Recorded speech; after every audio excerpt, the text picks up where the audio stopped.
હું Deepak Shukla, executive director index C Gandhinagar.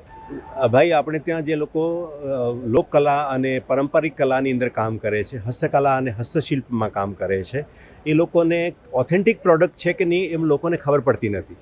તો ભારત સરકારે એક મુહિમ ચલાવી છે કે જેમાં જિયોગ્રાફિકલ ઇન્ડિકેશન્સ કે ભાઈ આ વિસ્તારની અંદર આ પ્રોડક્ટ ઓથેન્ટિક કરનારા કોણ વ્યક્તિ છે, કોણ પ્રોડ્યુસર છે, કોણ વેપારી છે, અને એનાથી ખરીદનારા માણસને એક પ્રકારની વિશ્વસનીયતા પ્રાપ્ત થાય છે કે હું જે વસ્તુ ખરીદી રહી છું કે ખરીદી રહ્યો છું એ એકદમ સાચી છે અને યોગ્ય હાથોમાં બની છે તથા હસ્તકલાની એ ઉત્પાદિત વસ્તુ છે. આપણે ત્યાં જીઆઈ ઇન્ડિકેશન્સ જે છે એ જીઆઈના જે સ્ટોલ્સ મહોત્સવમાં છે એ 100 સ્ટોલ છે, જેમાં 19 રાજ્યો, ભારતના 19 રાજ્યો છે, એમાંથી 115 ક્રાફ્ટ છે અને 200 જેટલા કારીગરો એમાં આવ્યા છે. એ ઉપરાંત ઓપી કરીને વન ડિસ્ટ્રિક્ટ વન પ્રોડક્ટ એ ભારત સરકારની એક મૂવમેન્ટ છે.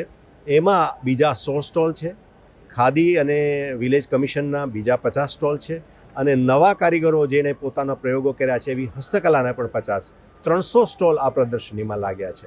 અહીંયા એવી અનેક વસ્તુઓ છે, માનો કે વાંસકલા છે, ટાંગલિયા આર્ટ છે, આદિવાસીની ચિત્રકલાઓ છે, પિઠોરા છે, વારલી છે, ઇવન અહીંયા બનારસી ઓથેન્ટિક બનારસી સાડી પણ છે, પટોળા પણ છે, બનારસનું પાન પણ છે, મહારાષ્ટ્રની ઉત્તમ પ્રકારની ચીકુની જાત પણ છે, પછી મલબારી શાક પણ છે, પછી ઓરિસ્સાની રસગુલ્લા પણ છે. અનેક પ્રોડક્ટ છે.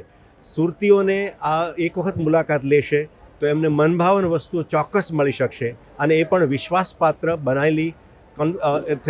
બનેલી એવી વસ્તુ મળી રહેશે.